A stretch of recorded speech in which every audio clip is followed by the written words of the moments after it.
It is now my absolute pleasure to welcome in this guest to the Pitch Clock.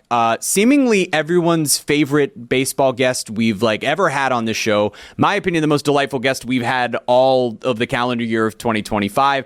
And now she's here on the Pitch Clock. Jane Levy joins us here on the Pitch Clock. Jane, welcome to the show, and thank you so much for taking some time to chat with me about some baseball. Boy, you're my now number one favorite bro. Oh, so. Number one favorite bro. I'm putting it in my Twitter bio. Jane Levy's number one favorite bro. So thank you for that. Jane, I'm so pumped to dive into some baseball stuff with you here. And we're going to start in some stuff that sort of surrounds this season and then get into some of those all-time stories with you that I know you love to tell and I know the audience loves to hear. So with the postseason approaching, we're just 4 games away from this regular season coming to an end. I just wanted to see what teams in modern baseball here in this season that have brought you some joy watching them this year. Who are some of the teams that stand out that you'd maybe like to see make a run? Not my teams. Let's put it that way. It's not the Yankees, because how do you start a season without a third baseman? If you start a season without a third baseman, you deserve whatever you get. And it's not the Mets, who were really my team briefly when my father was still alive. My father was a New York Giants fan who transferred his love to the Mets. And when he was dying, and he was in a considerable amount of pain, the only thing I could think of to distract him was to read him game stories from the New York papers, the Tabs and the Times, whatever. So this was in 2003, and it was not a great Mets year. No. Not as bad as this year, but it was not a great year. And literally his last words to me before he went to have the surgery that he wouldn't recover from were, "Oi, the Mets." No. Yes. Oh man! If you could put that on a T-shirt, first of all, and second of all, what an almost fitting story. That's in some ways very beautiful. I mean, it's so interesting. People are, I imagine, thrilled that this mega team with a $765 million man in right field is playing terrible baseball. I can't help but, that I confab with Buck Showalter a lot, and I understood why, David Stearns, general manager, new guy in town, wanted his own manager, blah, blah, blah. But do you think they'd be playing that sloppy if Buck was still in charge? Never. I don't.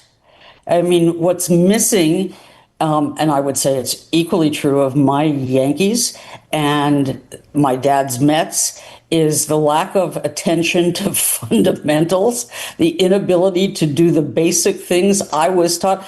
Guys, let's start over. Remember, when a ground ball is coming at you, even if it's a wiffle ball, you bend your knees, you put your hands down on the ground, and you wait for the ball to come to you, right? They can't do it. They just can't do it. And, and Aaron Judge, who is obviously a great player and either will or won't be, depending on Cal Raleigh, MVP again this year. He's a big man to move around an outfield, and playing center field was not really fair to him. No. And that's a team guy who played center field so that Juan Soto could play the easier right field in Yankee Stadium. And contrast them with the two teams that I find I'm watching and rooting for, the Brewers. Yes. The Guardians. Yes. Guardians are stunningly now leading the Central Division, and the Brewers have the best record in baseball. So what's different about them? Other than that they don't have the money to spend on whoever they want, they're teams. They play like teams. And I don't think you can accuse the Mets of that this year. Certainly not. No. And Lindor, the shortstop, who I like a great deal, and who, as you know, came from and signed with the Mets, and a big contract, $341 million in 2021, exceeding the previous high of $340 for an infielder. by $1 million. Of course. But, he said a really good thing to me. He said, here's the thing.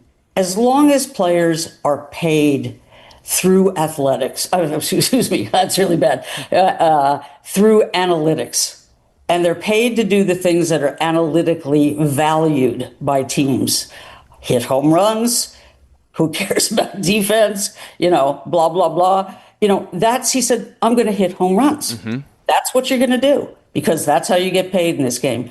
And in order to change it and make baseball a more, how shall I say it,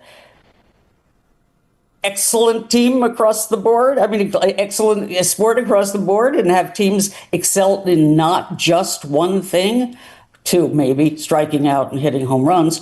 They're going to have to pay people and say, this is valuable. Yep. No, we're going to pay you for the things that enhance teamwork. And so I'm really liking the Brewers. I couldn't agree with you more, ultimately, and watching teams that do all of the little things. The Guardians the other night, when they beat the Tigers, laid down 3 bunts that allowed them to be able to score some runs and get to an ultimate victory that's propelled them into a place where they control their own destiny in the division. And as someone who covers the Marlins, it's been a joy for me to actually watch the coaches teaching their young players throughout the year. Pre-game, they're working on ground balls. Post-game, they're having conversations about those things.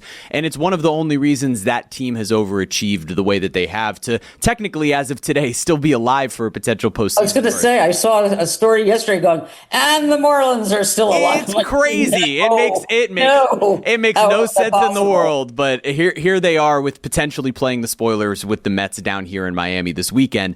But let's get into some other stuff here, because I know there's a player you want to highlight here. And I've been referring to this as a bit of a golden era for stardom in baseball starting to return, because you do, despite the fact that, team-wise, we're looking at sort of 3 results in the walk, the strikeout, and the home run. There have been some really great stars of all sorts of different sizes, skills, and shapes in the league. And I wanted to sort of pick your brain on a player who stands out to you as someone that has had a really great year, or, again, has maybe been a joy to watch. Well, Jacob Young, the center fielder for the woebegone Nationals, a team that spends no money on anybody or anything, and who was injured much of the year. So he's only, I wrote this down somewhere for you, Jeremy. He's only had 319 at-bats because he was out injured. He stuck a pitchfork in the Mets the other night with 2 catches at Citi Field that were miraculous. But what was most astonishing, the catch where he brought back a home run, the ball was in his glove, that fell out of his glove as he fell to the field, and he kicked it with his spike back into his glove for the out. And what was both really instructive and kind of disturbing was that people who looked at it and said, oh, that's a Savannah Banana play. Huh. And I'm like, no, that's a major league play.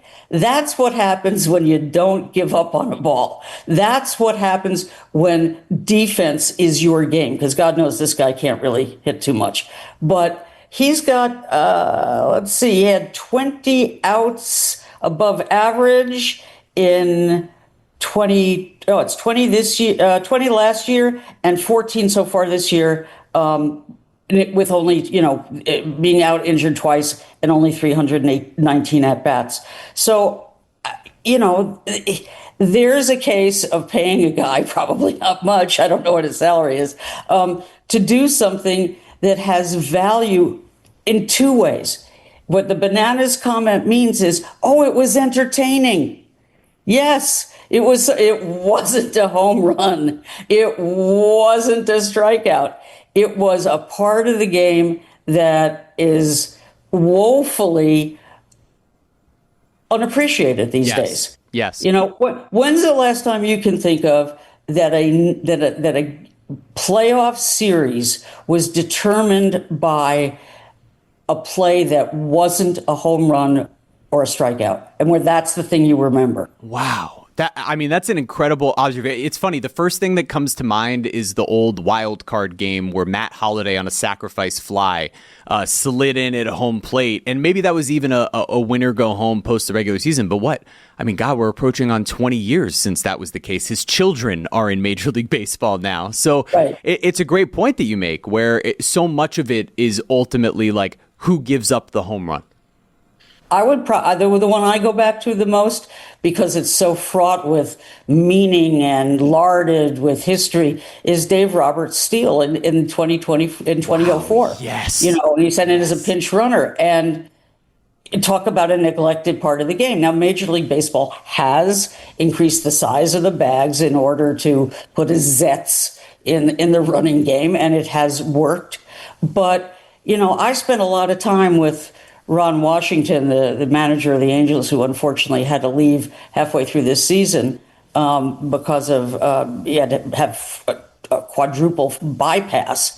But Ron was still bringing Wash was still bringing his fungo bat to the field every day to show infielders the right way to get ready for a game and putting them through their drills, which he did in 7 years, I think it was, with the Atlanta as third base coach with the Atlanta Braves, and he was instilling it in the Angels too, and what he had to say about those bigger bags is probably mostly not printable or readable, but basically he said, why are we giving them advantages?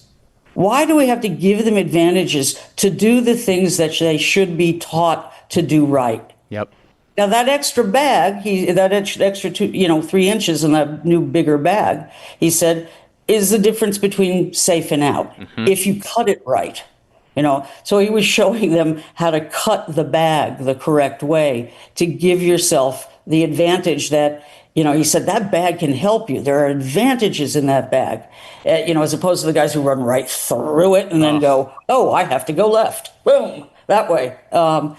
So it's the skill and the craft of the game that, I grew up loving and miss now. Yeah, no, it's the beautiful part about baseball, right? Is not just that it's a chess match with every at bat, but that it is the simplicity of watching a guy go first to third because the route he took towards second allowed him to step with the right foot on the inside part of the bag and propel him toward making that the most efficient run from one spot to another. And those little things ultimately win you games. And so I will say for fans who are going to watch in the postseason, like those are the things that you should look for. And I hope that our broadcasts across, all of Major League Baseball, whether you're watching on Fox or ESPN or wherever all of these games are, you can find the games. A, find the games. B, hopefully our analysts at these levels do a good job of breaking those little parts of the game down for you because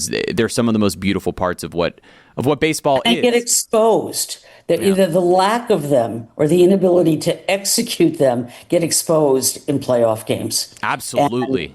And it's like, whoa, they can't do that? Whoa, okay.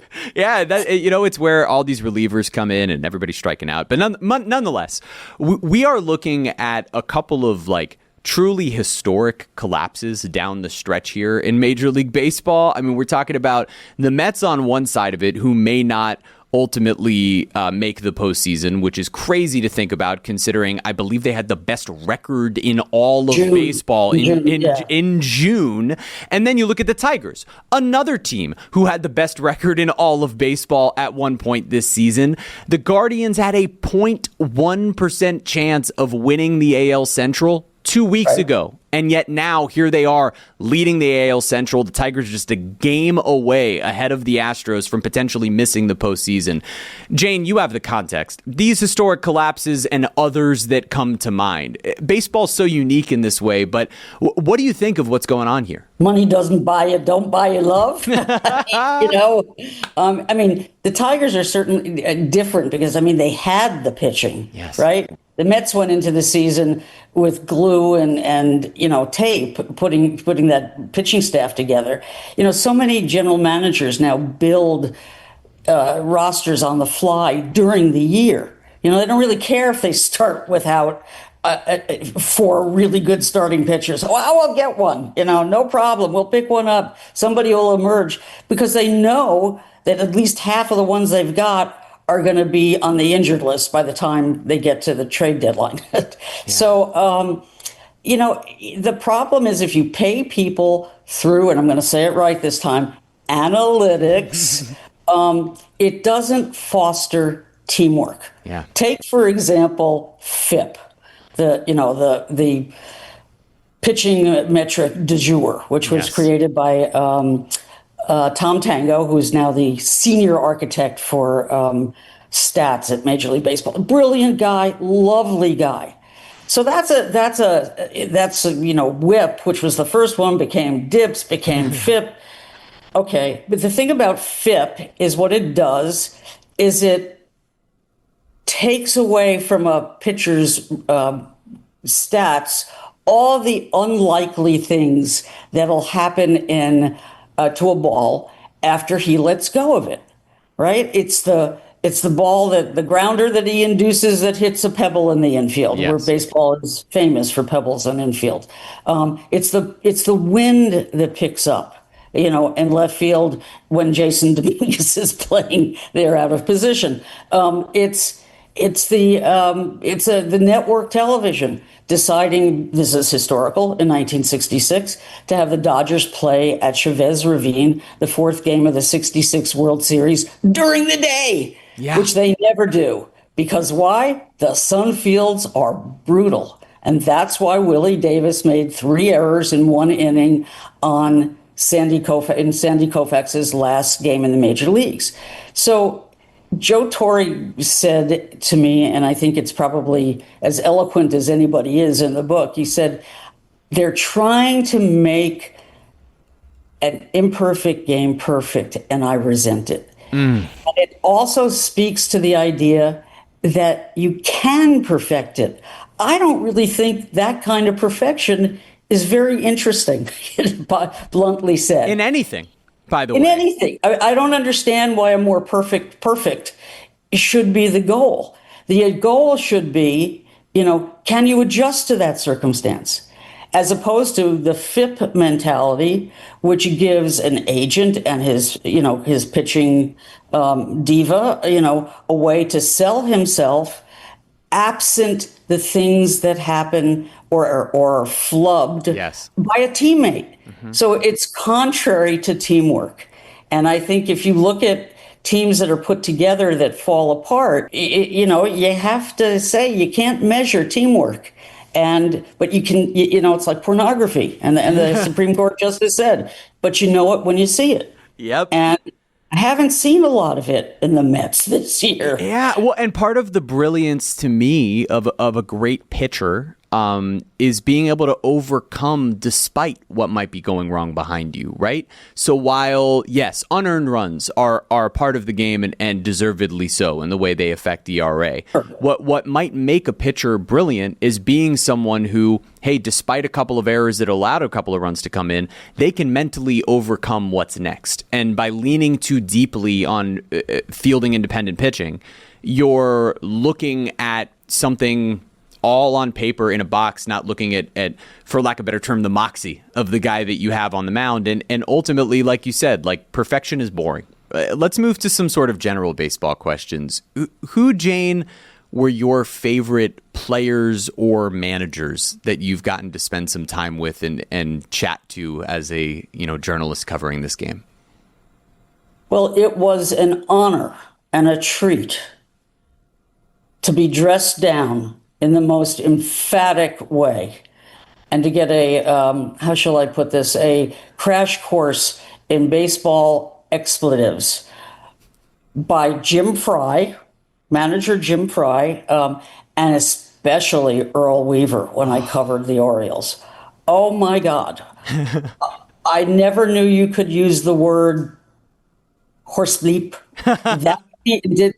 So many different parts of grammar, adverb, adjective, noun, you name it, a positive. It was just amazing.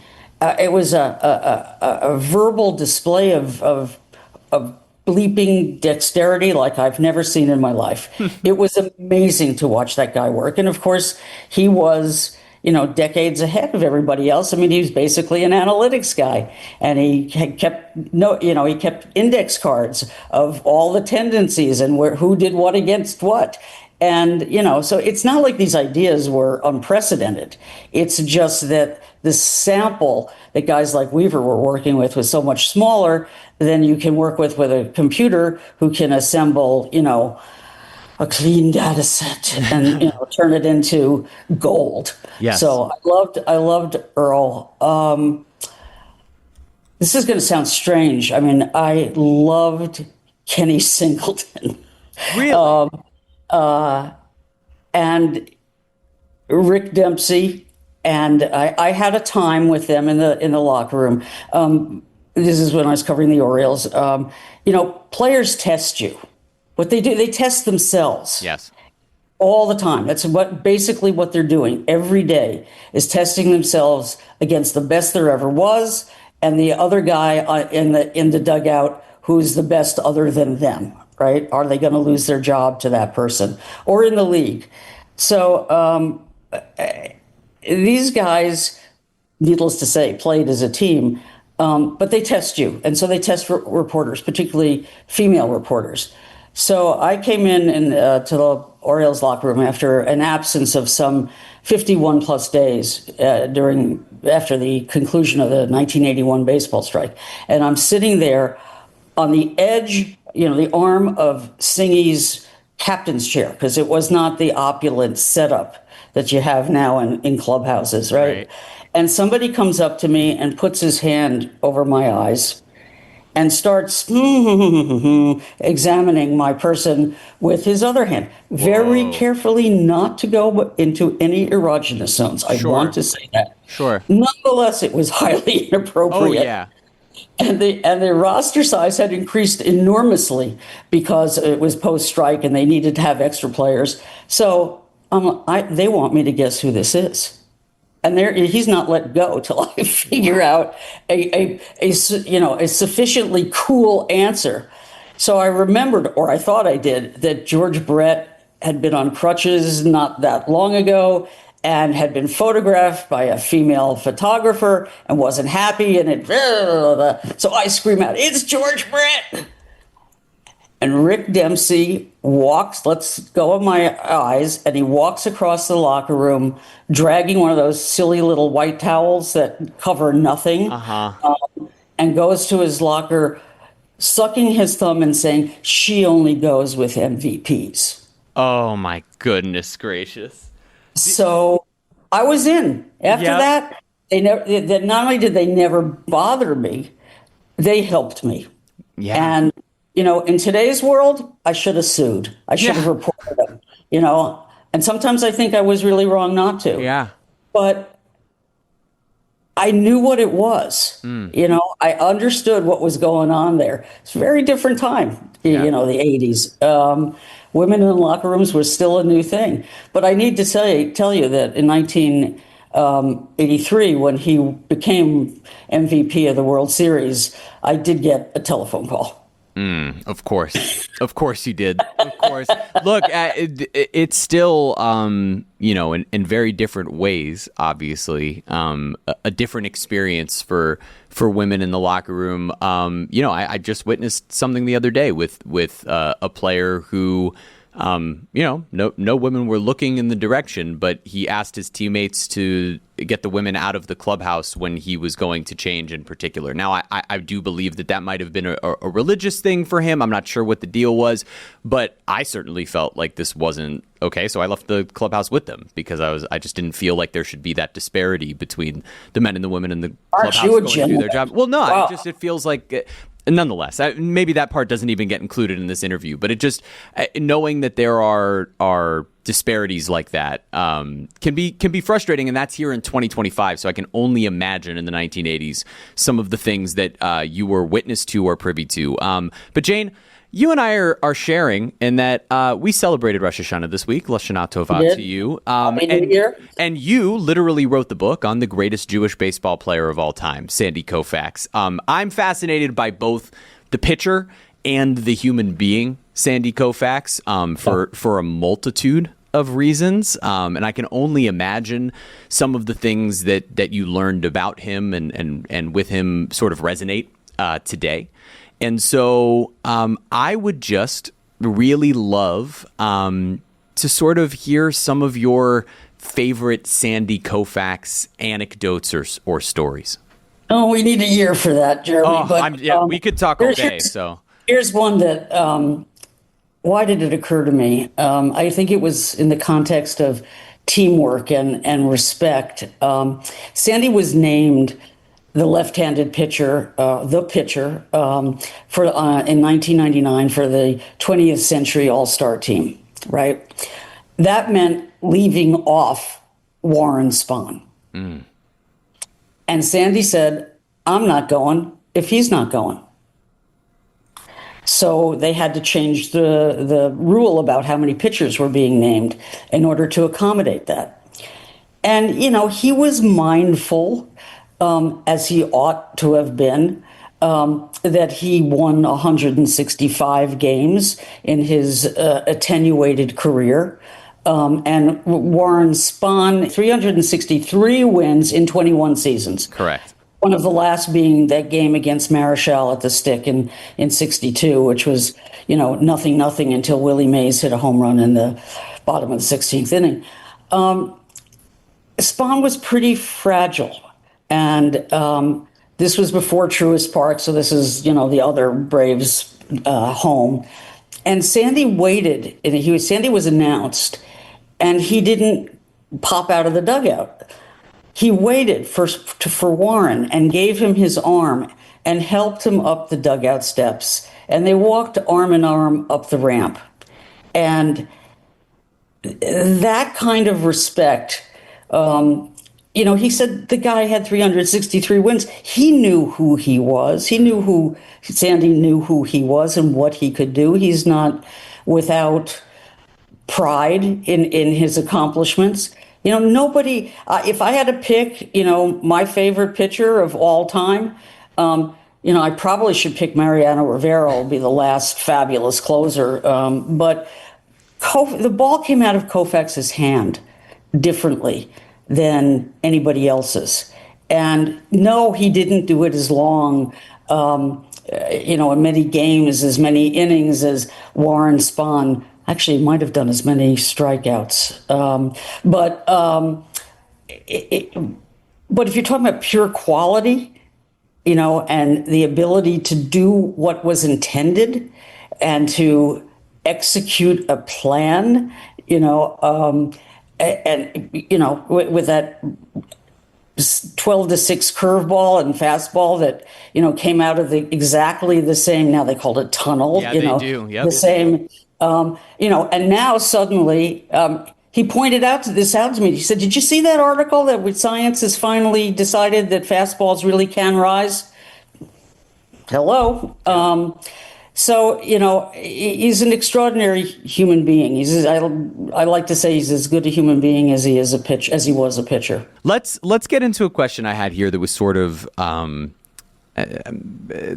more, how would I put it? Just sort of general, general. Okay. Or maybe like ethereal. Is that the right word? Probably not. The question, how can you not be romantic about baseball, comes from the movie Moneyball, which is ironic because the Moneyball strategy ultimately is some of what's taken a little bit of romanticism away from this game. But I imagine you are someone who can be and has been throughout this conversation and for many years prior, romantic about the game of baseball. When I ask that question, what makes you romantic about baseball? What's the first thing that sort of stands out? I gotta say, I will answer that, and I think in the best way I know how. But there's a little bit too much romanticism. I mean, the reaction to the pitch clock when it was brought in, as if the Shakespearean canon was disappearing. Come on, get over it. Yes. Timelessness is for sonnets, right? I mean, I have no problem with that. When I was a little girl, my dad, the guy who was the water boy for the New York Football Giants, took me to meet Mary Martin, who had just finished her run on Broadway as Peter Pan. Yeah. And she was doing a performance in a high school outside the city. I think it was Mamaroneck or something. And he took us backstage, and she was sitting at this little makeup table, and she had a jar of fairy dust. And, because that's what you need to get to Never Never Land, right? Mm-hmm. So she sprinkled some fairy dust on me. And then my sister and I, who were unfortunately dressed in skirts, because my mother was, like I said, didn't like sports, didn't like, we had to be girly girls. It was the 50s. Sure. We were allowed to ride and fly in her flying equipment. Wow. And, so there I had the fairy dust, and away you go, right? Mm-hmm. And then what happened?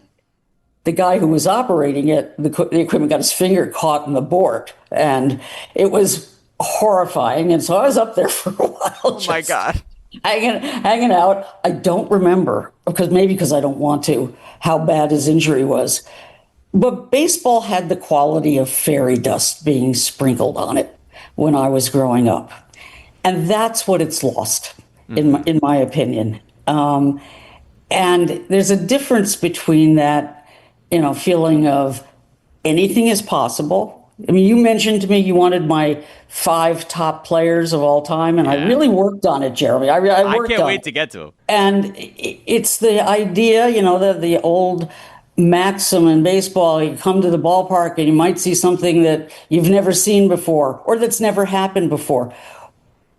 Analytics and the kind of game that is played, efficiency-driven game that is played today, precludes so many of those things.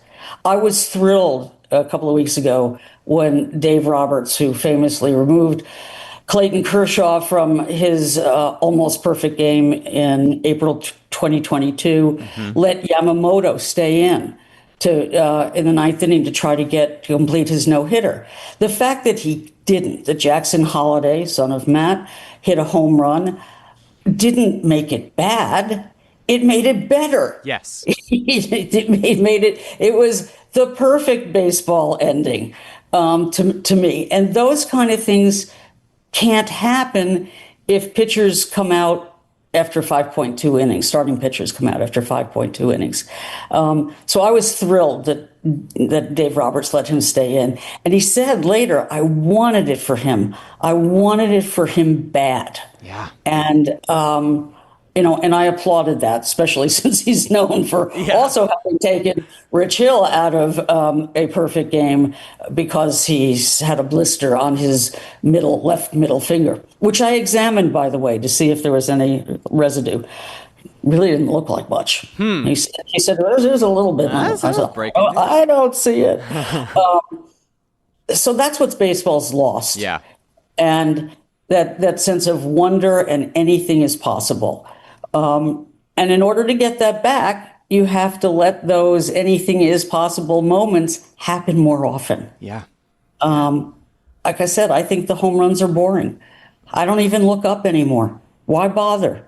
To me, a triple is the most exciting play in the game because you've got guys trying to show off speed. There's a ball in a gap. You're looking to see if there's a perfect relay. That it's so much more exciting than a home run. And it's because of the beauty of what can happen in those moments where, hey, there could be a team that makes 3 errors here, or they can make a perfect relay, or you've seen one of the great throws you've ever seen. I remember Yoenis Cespedes going down the line out in Los Angeles when he was with the A's and making one of the most unbelievable throws I've ever seen in my life. And that stands out more than any home run I've ever seen, except for when I was 4 years old and saw Mark McGwire hit a ball about 8,000 feet at what was then Pro Players Stadium. How juiced was he at the time? He was so juiced. McGwire and Sosa, I was 3 years old in the 98 home run chase, and that was my...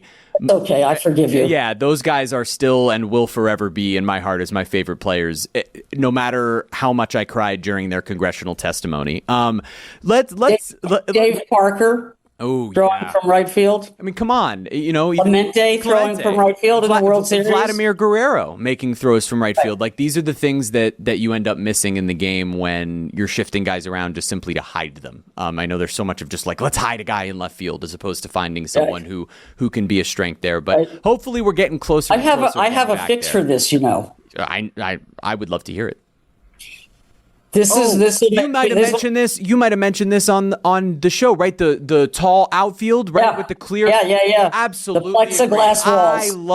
I love that. You find some clear padding as well to make sure these guys aren't, getting a billion concussions out there. And I couldn't agree with you more because it creates a game that has so much more action. And there's nothing. It's so fun watching balls bounce off the green monster and watching guys like Manny Ramirez have to play off of that wall, right? I mean, come on. It was always an experience. But let's talk about this as we head toward the postseason, and it's just a couple questions left for you, Jane. Thank you for taking so much time. We've got a lot of fans here with the pitch clock who have really just been following the game through our show, getting their 3 or 4 storylines each week, playing some old nostalgic baseball trivia with us, and going from there, and have done their best. I've spoken to a lot of people who have said, hey, I've started watching more games here and there, turning on Sunday Night Baseball, following the season and being excited for the postseason, which to me has made my year, knowing that we've had even one person who has decided they're going to watch more baseball. Right. But these are some casual fans who are trying to get deeper into it, and we've got the Major League postseason coming up. So as someone who is in love with this game, what would be maybe the advice that you could give to someone who's going to be viewing baseball through that postseason lens on a consistent basis for the very first time as a viewer? Well, I'm going to start with the acerbic. If any manager starts a World Series game with an opener ever again, he should be banned from baseball for life. I couldn't agree with you more. I strong agree. Strong agree. Thank you. The thing about the postseason, to say that everything is heightened is a ridiculous cliche. It's obviously true. But a lot of the silly stuff that particularly old timers complain about during regular season games, what they consider breaking the unwritten rules of baseball and showboating, that tends to go away in the postseason. You're getting, the best of what the best have to offer. And that includes plays that obviate what, my old never loving baseball friends used to say, which is nothing happens. It's so slow. Now, it is true that before the pitch clock, it had devolved into a Bergman movie, pacing wise. 4.5 hour movies. Yeah, exactly. But you don't see that so much in the postseason. You see no nonsense in the postseason and efforts to make plays that maybe they don't make in 162. So every time somebody says to you, baseball is so slow, look how fast it happens when a guy, goes first to third and the collision between the ball, the cleat, and the glove. Yes. That's not slow. That's, milliseconds worth of action, and you really have to look at it, right? Mm-hmm. Same with a double play, in those circumstances. No lollygagging around saying, oh, I don't think I want to get, a spike in my face. And it's always been a canard to me that baseball is slow because so much of it happens so fast. Yes. And my advice would be, you want to go see home runs, you're sure to see them. Don't look down because there'll be another one. Look for the guy who knows how to play the ball off the wall, make that throw. Look for the catcher who knows how to frame pitches, right? Patrick Bailey, the Giants, is probably the best at that. Yes. Knows how to steal strikes on the edge and by bringing his glove back into the current strike zone.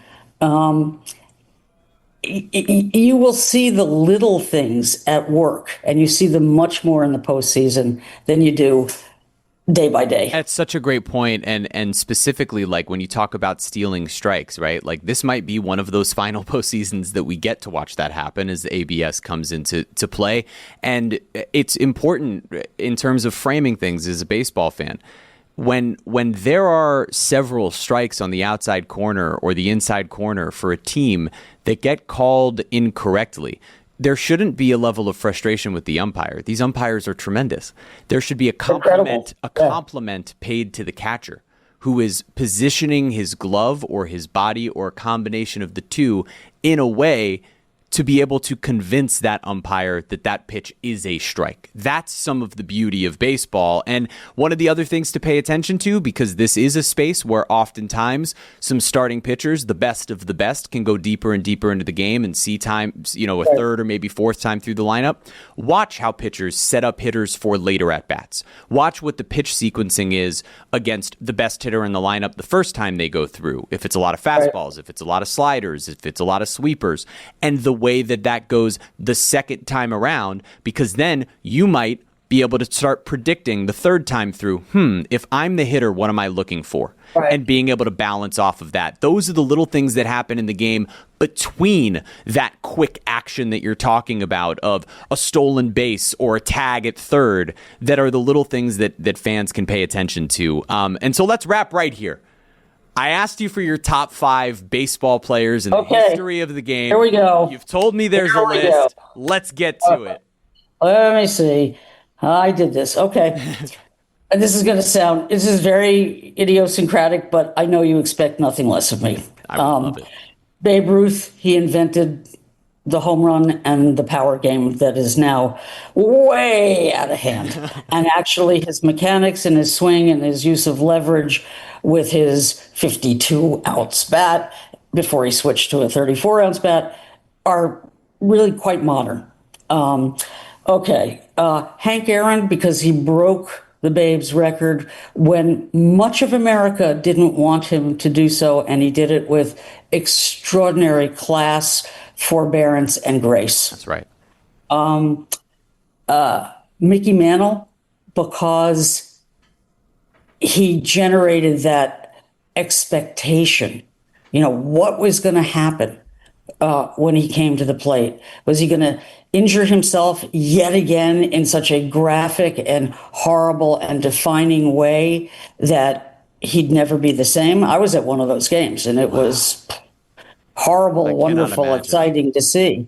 The one where he tore his adductor bone muscle off the bone in '62. And my mother made me wear a skirt that night too. But he, of all the players who, what's he going to do? Is it finally going to go out of the ballpark? Is he going to hit it out of Yankee Stadium? Is he going to steal a base on legs that are, bleeding beneath the bandages that they've wrapped him in? Koufax, like I said before, because the ball came out of his hand differently than anybody else. And I would have put Mariano because, one pitch, I don't know. Could he pitch today? I don't know if he could pitch today. It'd be interesting to know. But, that's another role that's been obviated by the way pitching is now aligned. Yeah. And remember when they were called firemen? Yeah, right? It's truly, firemen. Truly. Right.